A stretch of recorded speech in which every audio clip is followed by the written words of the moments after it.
Bien, ici Sorad, j'espère que vous allez bien parce que moi, non. Si vous êtes fan de Pokémon et que vous vous intéressez à ce qui se passe autour de la franchise, alors vous avez sûrement dû voir passer Pokérogue, un jeu qui vous permet de jouer à Pokémon, mais dans le même esprit qu'un roguelike. Bon, pour ceux qui savent pas ce que c'est un roguelike, je vais vous expliquer aux 2-3 qui veulent dans des grottes. Hein.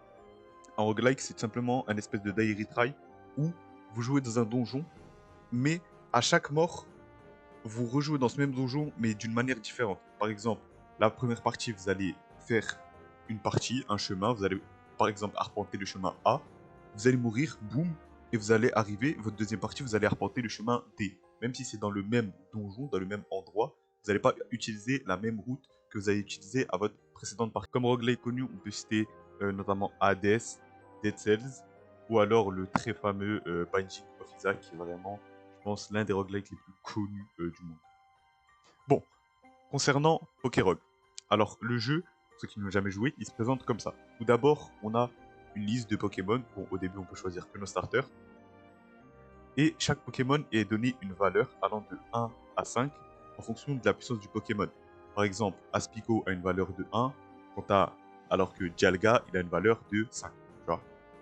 Et tu dois constituer ton équipe en prenant un maximum de valeurs de 10. Donc par exemple, si tu prends deux Pokémon légendaires, par exemple Dialga, Palkia, eh ben, tu ne pourras pas en prendre plus. Sauf que, alors que si tu prends un Pokémon avec une valeur de 1, genre Aspico, Chenipan, et des Pokémon avec des valeurs pas très élevées, tu pourras composer une équipe avec beaucoup plus de Pokémon. Une fois que vous avez composé votre équipe, vous pouvez lancer votre run. Alors, au début, vous allez affronter des Pokémon pas très puissants, mais au fur et à mesure de la partie, vous allez tomber sur des Pokémon de plus en plus haut level et qui sont de plus en plus puissants. Et chaque 10 vagues, toutes les 10 vagues, vous allez tomber sur un Pokémon type boss qui possède plusieurs barres de vie et qui est beaucoup plus puissant qu'un Pokémon normal. Il y a plusieurs manières de débloquer des Pokémon dans le jeu. La première étant de capturer des Pokémon pendant que vous allez lancer votre run. Donc si vous tombez sur un Pokémon que vous aimez bien et que au préalable vous avez réussi à avoir des Pokéballs, bah, vous pouvez le capturer. Ou sinon, vous pouvez utiliser la fonctionnalité du gacha œuf qui, en ayant des tickets, vous pouvez faire un gacha et avoir des œufs. Donc ils vont de commun, rare, épique jusqu'à légendaire. Et une fois que vous avez fait un nombre certain de vagues, et ben les œufs éclosent et vous pouvez tomber sur des Pokémon au hasard. Donc tu peux très bien tomber sur un Brocellum ou alors sur Arceus. Voilà. À chaque fois que vous battez une vague, donc un Pokémon ou alors un dresseur, il y a le shop qui apparaît. Alors le shop, il se compose de 7 manières, c'est-à-dire que vous avez 5. Enfin, ça augmente au fur et à mesure. Au début, vous n'en avez que 3. Puis, au fur et à mesure de la run, vous gagnez des objets qui vous permettent d'augmenter le nombre d'items présents dans le shop. Donc, au début, il y en a 3 et au final, à la fin de la run, vous pouvez en avoir jusqu'à 5. Donc, il y a les objets que vous pouvez acheter avec votre argent, vous gagnez en battant des dresseurs et même au début de la partie, vous commencez avec un certain nombre de Poké-Dollars. Mais une fois que vous prenez un objet qui est gratuit, donc pas d'argent, le shop se ferme. Donc il faut faire bien attention, parce que si vous prenez un objet gratuit alors que tous vos Pokémon sont faibles et que vous avez oublié de les soigner en utilisant des potions, et ben c'est ton dos, poteau. Ah, c'est ton dos la team. Bon, là comme ça vous allez me dire, oui mais le jeu m'a l'air pas très dur, si on doit juste affronter contre des petits Pokémon, ça va. Sauf que ça marche pas comme ça mon frère. Tu vois. Dans le jeu, il y a deux choses qui peuvent vraiment te briser ta run en 4. Tout d'abord, c'est les dresseurs spéciaux. Bon, en général, c'est des champions d'arène qui vont arriver à la place d'un boss. Et donc, au lieu de affronter un boss, par exemple, un Persian qui a deux barres de vie et tu te dis franchement tranquille, tu tombes sur Pierrick. Tu tombes sur Pierre qui arrive et hop, il sort son équipe full boostée, il te brûle ta mère, d'accord. Il y a énormément de runs que j'ai perdu à cause de ces boucles parce que si t'es pas préparé, et en plus ils peuvent venir au hasard, si jamais ils t'attrapent, tu es fichu mon frère. C'est la fin. Et puis il y a elle. Le plus grand run killer que vous allez rencontrer tout au long de votre run, ça va être votre rival. Donc, alors, votre rival, c'est qui? C'est juste une meuf qui vous suit dans votre aventure parce que elle estime que votre aventure, elle est trop dangereuse pour vous et elle aimerait bien que vous rentriez à la maison. Voilà. Un vœu, hein. Un vœu, un vœu, un vœu. Et faites attention parce que chaque combat contre elle signifie possiblement une fin de run. Pour vous dire, à la fin, elle a un méga Rayquaza. Moi-même, j'ai perdu pas mal de runs contre elle au tout début parce que, je vais pas me mentir, quand vous commencez le jeu pour la première fois, c'est le diable, mon frère. Et elle est invincible, c'est une dinguerie. Mais avec cette team, je le sentais bien. Avec mon Venal qui son attaque craquée à plus de 132 puissance, tabé, avec mon Grenos qui avait appris Telluride Force grâce au gacha up, je me sentais invincible. J'ai réussi à battre la rivale, le premier combat, le deuxième combat. J'ai réussi à battre Noah. C'est qui? Who is Blood? Tu vois, qui l'a invité, les frères? Pour tous ceux qui me diront, Archino, le champion qui se conquiert quand il prend le chartier du peu.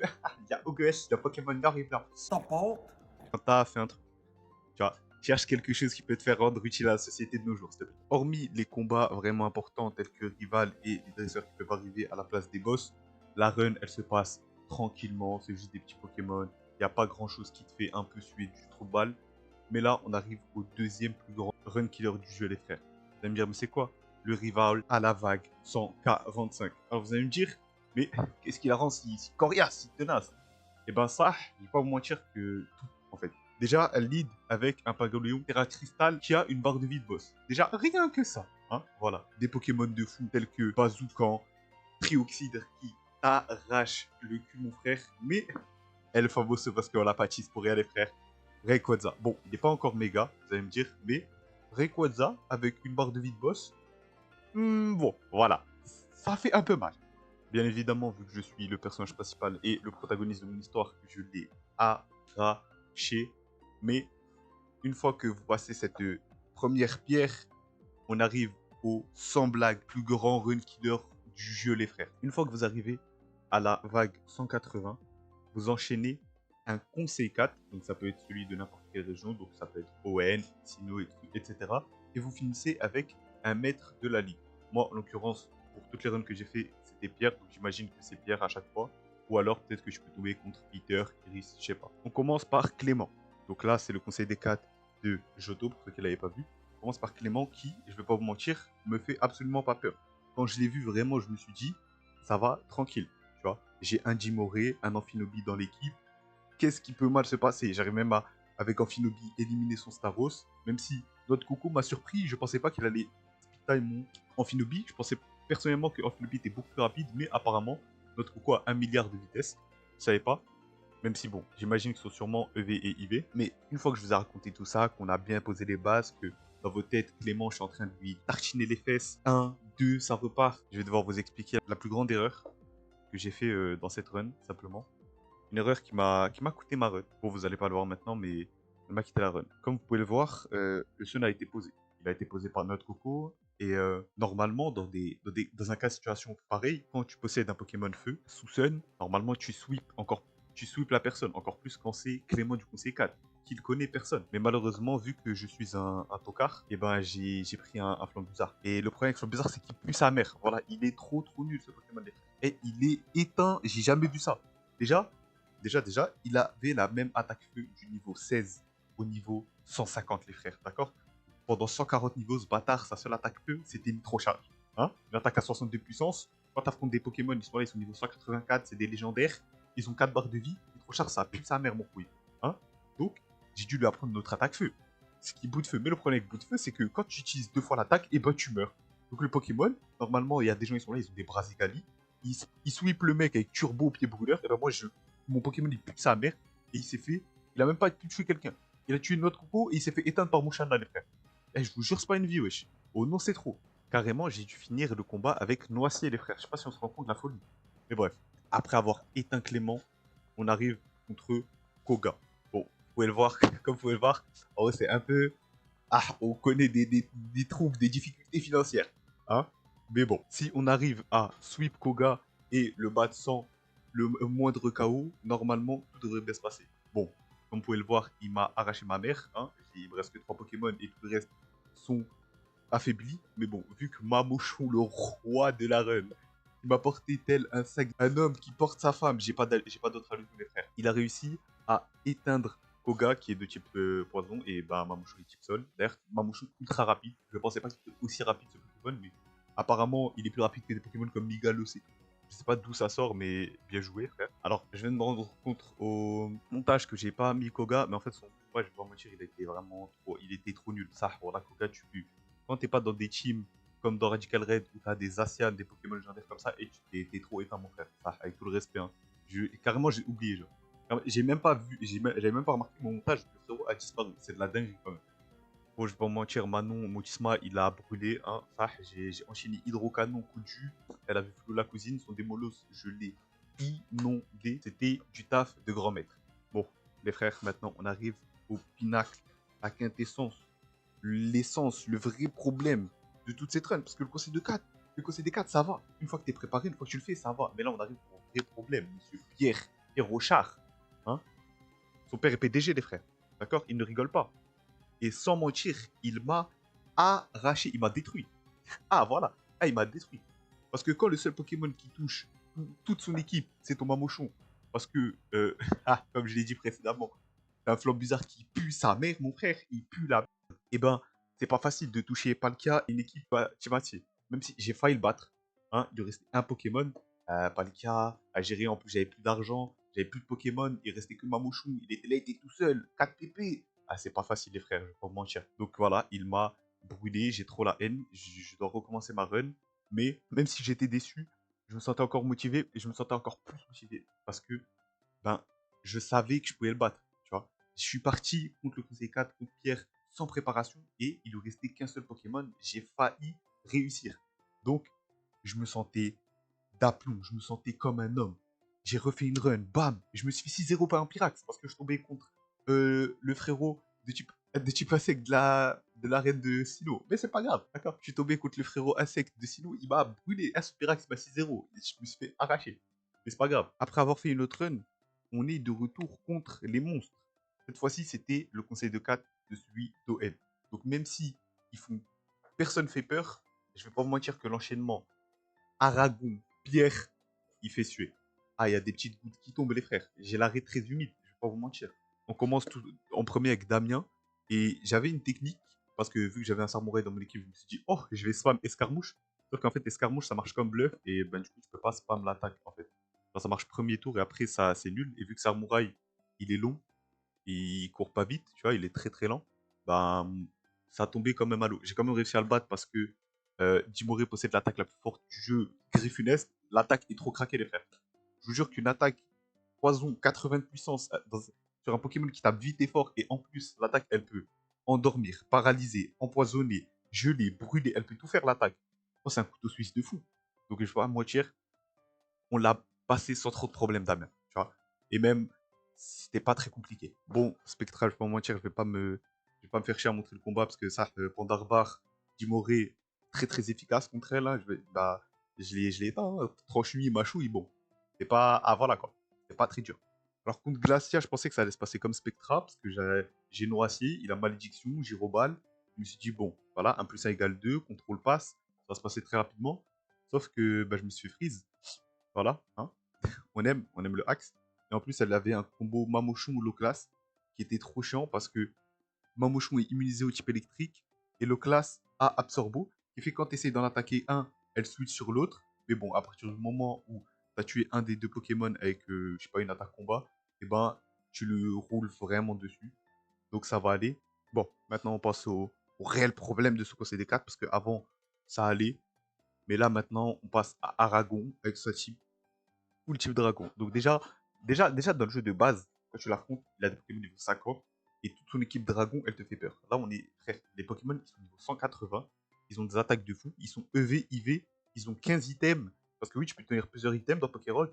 Je sais pas ce qu'ils ont pensé dans leur tête, mais bon. En plus, je vais pas vous mentir, je pensais que ça allait passer tranquille. Parce que j'ai le code. J'ai le cheat code noisier, tanky, malédiction, impossible. Mais Dratak, il a lance-flamme. Donc voilà. Le code il tombe un peu à l'eau. L'attaque il la lance-flamme. Mais heureusement, Exagide et Jimoré, ben, ils ont réussi à l'éteindre. Même si Jimoré il avait que éclat glace, ce qui est très très compliqué à passer. Mais bon, Exagide de Goat, son talent est trop fort. Le Pokémon est trop fort. Le Pokémon est trop beau. Voilà, je lui suce le. Il est enfin là. Il est de retour. Le run killer ultime. Car même si son équipe fait moins peur que la prochaine équipe de la rivale, notamment celle où il y a les méga Rayquaza, l'enchaîner juste après un conseil d'éclat, c'est vraiment un truc de bâtard.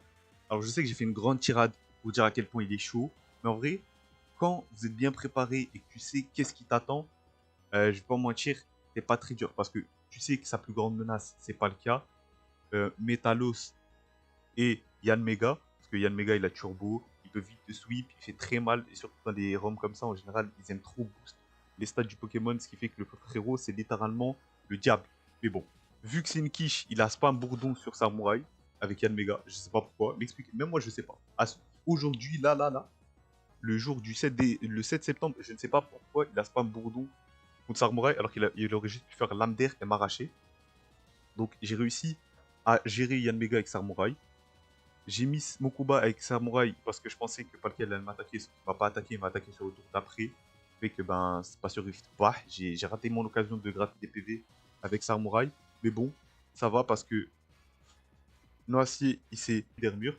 Donc même si le combat était très rude, et ben en fait il a fait que switch pendant tout le combat. Et ce qui fait que tous ces Pokémon à la fin, ils avaient plus de vie. Donc, je suis juste arrivé, j'ai pris Exagite, ombre portée, bam, bam, bam, bam, bam. Tombé comme des mouches. Le combat, il n'était pas trop. Voilà. Hein, il n'était pas des plus horribles. Voilà. À partir de la vague 190, on rentre dans un espèce d'espace mystérieux où se trouvent des Pokémon paradoxes. D'ailleurs, j'ai essayé d'en capturer un, mais j'ai flop parce qu'on peut pas les attraper. Voilà. On tombe sur la rivale qui a réussi à nous suivre jusqu'ici, alors qu'on a l'impression d'être dans un endroit qui est à la limite de l'espace et du temps, extrêmement étrange. Mais bon, là, on passe au combat. Combat qu'on a éteint. Parce que même si elle a Mega Rayquaza, tout shiny, voilà, elle a Mega Rayquaza, tout shiny, et un Glevodou, et ben ça, pour le reste, ça va aller. Hein. Je viens de subir un conseil des 4 et Pierre, je peux vous jurer que je suis invincible. Il n'y a plus personne qui me fait peur sur ma route. Le premier qui vient, je lui roule dessus. Après lui avoir léché le sol, elle me demande de rentrer en sécurité après avoir sauvé le monde. Sauver le monde, j'arrive pas à comprendre qu'est-ce qu'elle attend par là, mais bon, c'est pas grave. D'ailleurs, au passage, Dimoré apprend enfin une attaque glace meilleure que la glace. Voilà, on est littéralement là à 2 rounds de la fin. Genre, le jeu se finit round 200, 200, on est 190. Beau timing, le frère, écoute. Et puis, quelques vagues suivantes, je comprends enfin de quoi ma rivale parlait. On arrive face à Eternatus, qui peut parler. Voilà, il est douté de la parole. Pourquoi? Why not, frère, et tout. Je sais pas. Il m'explique que c'est pas la première fois que je suis ici, que cet endroit m'attire pour une raison quelconque, tel un aimant attire son opposé, et qu'à chaque fois que j'arrive à cet endroit et que je le bats, mon état est réinitialisé. Il me dit d'ailleurs que c'est mon un peu trop de nombre. Ça, pour moi, pour la BZF. Alors, je m'attendais à un combat archi dur, mais en fait, vu que Dimoré juste avant, il a appris Stalactite, et ben, l'attaque, tu sais, elle attaque en plusieurs fois, ben, j'ai pas eu de one shot. Ça. Mais après l'avoir mis à une seule barre de vie sur les 4, il nous dévoile enfin sa forme ultime. Enfin le main game. Pourquoi on est là en fait? Pourquoi on a subi toutes ces adversités? Pourquoi on a transpiré jusqu'ici? On est passé par le conseil des 4. On est passé par les dresseurs. Sa forme Eternatus Gigamax avec une grande main. Voilà, c'est tournement en fait. Contre lui, Roi-Gada de Galar, il plie un classique monumental les frères. Je vous jure que sa performance est équivalente à la remontada à ce qu'a fait Neymar. Je suis même prêt à dire, Neymar à côté fait plus de performance. Fait piètre apparition. Il était trop fort les frères. Il a réussi à prendre toutes les attaques de Eternatus alors qu'on était en combat double. Il l'a affaibli jusqu'à la fin avec Tycho. C'est vraiment trop le monstre. Tiens ton player of the month. Tu vois ce que je veux dire ou pas? À la fin de ce combat, on se fait remercier comme Sukuna contre Mahoraga pour lui avoir donné un combat digne de ce nom, même si on lui a pissé dessus, hein, mais en particulier Rogada, vraiment il a brûlé frère. Alors les frères, j'ai quelque chose à vous annoncer qui, je pense pas que ça vous rendra très très heureux, mais vous voyez comme je vous ai dit qu'à tous les combats je les gagnais parce que j'étais protagoniste, j'étais le personnage principal de mon histoire, et ben en fait, en réalité j'ai utilisé un jutsu dont je ne connaissais pas l'existence, que j'ai utilisé sans faire exprès. Mais la puff était trop bonne et dès que je l'ai utilisé une fois, j'étais obligé de le réutiliser plusieurs fois les frères. Ce jutsu en fait c'est juste de recommencer. Voilà, de appuyer. Vu que c'était sur Google, vous pouvez juste réinitialiser la page afin d'éviter que ton équipe se fasse 6-0. Donc voilà. Je suis pas des plus fiers d'avoir utilisé ce truc. Et ben, merci d'avoir regardé la vidéo. J'espère qu'elle vous aura plu. C'est ma première vidéo que je fais voix off, montage. J'essaie de me donner un peu. Je transpire. Vraiment, je peux en mentir, la vidéo m'a fait transpirer. N'oubliez pas de vous abonner, activer la cloche et lâcher le pouce bleu. S'il vous plaît, bye bye. Bisous. Morte.